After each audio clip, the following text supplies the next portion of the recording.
ఏంటి కార్డ్స్ ఇంకా పంచలేదా? ఎవరూ తీసుకోవట్లేదు. నాకిచ్చే. రోడ్డు మీద పోయే వాళ్ళు కూడా అడిగి మరీ తీసుకుంటున్నారు. ఇవ్వు. హాయ్ ఇవ్వు. అండి. ఇవ్వమన్నానా? మీరు ఝాన్సీ కదా? హా. చెప్పానా? ఒక సెల్ఫీ తీసుకుంటానండి. థ్యాంక్ యూ అండి. ఒక్క నిమిషం. ఇవ్వు. ఎల్లుండే నా పెళ్ళి, తప్పకుండా రావాలి. వస్తానండి. బాయ్. ఒకటే పెళ్ళికి ఈ జమీన్ ఆస్మాన్ ఫరక్ ఏంటి అని చూస్తున్నారా? ఇన్నాళ్ళు డివైడ్ టాక్లు సినిమాల వరకే ఉంటాయి అనుకున్నాను. ఆ కాన్సెప్ట్ పెళ్ళిళ్ళకు కూడా అప్లై చేయొచ్చని ఈ మధ్య తెలిసింది. జనరల్గా అంటుంటారు కదా, ఆడి పెళ్ళి నా సాగుకొచ్చింది, ఈడి పెళ్ళి నా సాగుకొచ్చింది అని. ఇక్కడ మాత్రం నా సాగుకొచ్చింది నా పెళ్ళే.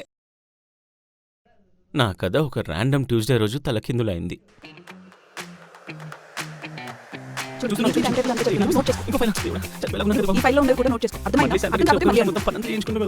ఈ డేట్ రోజు మాత్రం మనం కంపల్సరీగా ప్రెజెంటేషన్ ఇవ్వాలి. ఏంటి నిద్రపోతున్నావా? విను. అమ్మ ఝాన్సీ, ట్రైనింగ్ ట్రైనింగ్ ట్రైనింగ్ అని చెప్పి ఆఫీస్ దాటనివ్వట్లేదు. ఇది డే ఎఫెక్ట్ నైట్ ఎఫెక్ట్, అసలు వేరియేషన్ తెలియక చచ్చిపోతున్నాను. అది నిజమే. నీకు ట్రైనింగ్ ఇచ్చి ఇచ్చి నా మైండ్ కూడా బ్లాంక్ అయిపోయింది.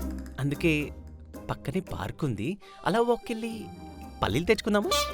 పార్కా? పార్కే, పార్క్ హయాత్కి కాదు. పిచ్చి పిచ్చి పంచలేసావనుకో పళ్ళు రాళ్ళు కొడతాను. పదా. ఝాన్సీ, నిన్నో డౌట్ అడగొచ్చా? ట్రైనింగ్ అంతా నిద్రపోతుంటే ఏం వెళ్ళలేదు అనుకున్నాను. అడుగు బాబు ఇప్పటికైనా. నువ్వు సింగిలా?